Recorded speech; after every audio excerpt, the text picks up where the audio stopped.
Hello everyone, I hope you all guys are doing well. आपके blog में हमारा स्वागत है, हमारे ब्लॉग में आपका स्वागत है। इस बात से हमारा कोई रिलेशन नहीं है, तो इसको स्किप कर देते हैं।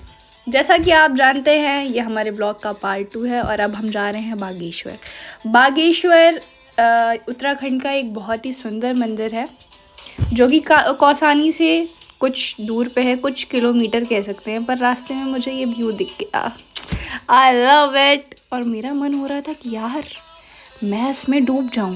पानी बहुत ठंडा था, क्या ही ज़रूरत है मुझे वाटर पार्क जाने की लखनऊ आके, क्योंकि यहाँ पे तो गर्मी ही है। पर ठीक है, हम कार से निकल चुके थे, कार को पार्किंग में खड़ी करके, और हमें मंदिर के साइड में ये रिवर जाती हुई फिर से दिख गई। So I enjoyed the view and I swear, अगर आप वहाँ होते यू लव द व्यू। ठीक है, तो हम आगे बढ़ रहे थे, आगे कुछ बच्चे खेल रहे थे पर मैंने उनको हटा दिया और मैं आ गई मंदिर के अंदर। जैसा कि आप मुझे देख रहे हैं, मैं टीका वीका लगा चुकी हूँ। मंदिर के पास फ़ोटोज़ वगैरह अलाउड नहीं थे, तो मैं चली गई। और सामने बहुत ही बड़ी रिवर थी, बहुत गर्मी लग रही थी, पसीने आ रहे थे। मैंने कहा अब यहाँ से चलो, तो अब हम यहाँ से जा रहे थे कोट ब्राह्मणी मंदिर। और ये रास्ते का व्यू है जो कि आप देख रहे हैं, मैं भी देख रही थी और मैं बहुत इन्जॉय कर रही थी, क्योंकि मैं इसे मिस करने वाली थी। और वहाँ एक दादा पहाड़ियों के नीचे खड़े थे। मुझे लगा अगर ये यहाँ से गिरे तो मुझे सीधे मंदिर में ही मिलेंगे, क्योंकि फिर उसके बाद वहीं पे जगह है ना, और तो कहीं मिलने वाले नहीं हैं। और शाम हो चुकी थी, बाय द वे मैं आपको बता दूँ। और बादल ऐसा लग रहा था कि बगल में ही चल रहे हैं मेरे। मैंने कहा ठीक है बढ़िया। हम आ गए थे मंदिर के पास, हमने प्रसाद वगैरह ले लिया और अब हम जा रहे हैं मंदिर के अंदर। ये थोड़ा फ्लेक्स करते हुए, मैं बाल ऐसे हटाते हुए, क्योंकि वीडियो अच्छी आनी बहुत ज़रूरी है यार, वरना तुम देखोगे कैसे अगर मैं ही अच्छी नहीं लगूंगी। तुम्हारा क्रिएटर ही अच्छा नहीं लगेगा, तुम कैसे देखोगे। Let's avoid it. वैसे सनलाइट में फ़ोटोज़ वीडियोज़ बहुत अच्छी आती हैं, जो कि आपको पता होगा, मुझे भी पता चल गया। और अब आप देखिए मेन मंदिर के अंदर माता रानी को।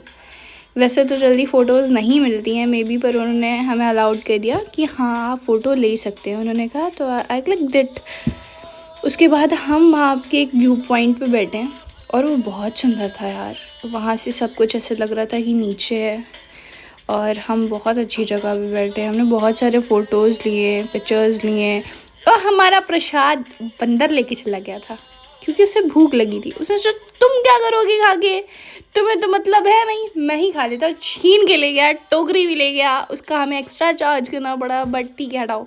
नहीं किया था मे बी, उन्होंने कहा था ठीक है मैं ऊपर जाके ले लूँगा, तो कोई बात नहीं। पर वेट अ मिनट, मैं आपको व्यू दिखाती हूँ। This is the view, so amazing. और जैसे जैसे रात हो रही थी ना, व्यू बहुत अच्छा होता जा रहा था। पर हम ज़्यादा देर नहीं बैठ सकते थे यहाँ पे, तो मैंने सोचा अब चलते हैं, क्योंकि मैं डन हो चुकी थी यार, बहुत गर्मी लग रही थी मुझे वहाँ पे। और मैंने एक तो स्वेट शर्ट पहन ली, ये सोच के अरे वहाँ तो ठंडी होगी ना, हम तो उत्तराखंड आए हैं।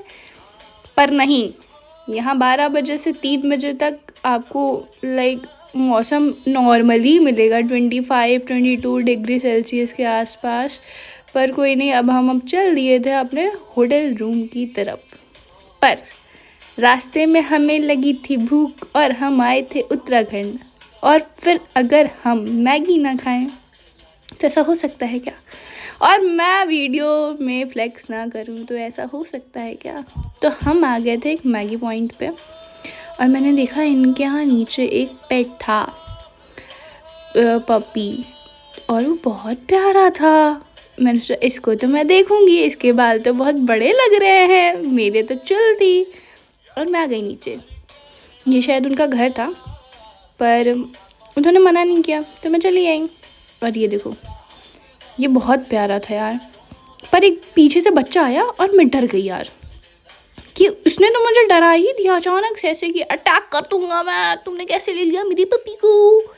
फिर हम आए, हमने मैगी खाई और व्यू एंजॉय किया। इनके यहाँ यार चीकू लगा हुआ था, ये देखो, ये चूल्हे पे खाना बना रहे थे, और साइड में धनिया और टमाटर और शिमला मिर्च, चीकू, आड़ू सब लगे थे। और मैं ठहरी चोर, मेरी नज़र वहीं पे थी, पर बहुत रात हो गई थी, बारिश हो गई थी और मैंने एक चीकू तोड़ भी लिया था मे बी कच्चा, बट मैं बेकार था वो, कोई फ़ायदा नहीं था।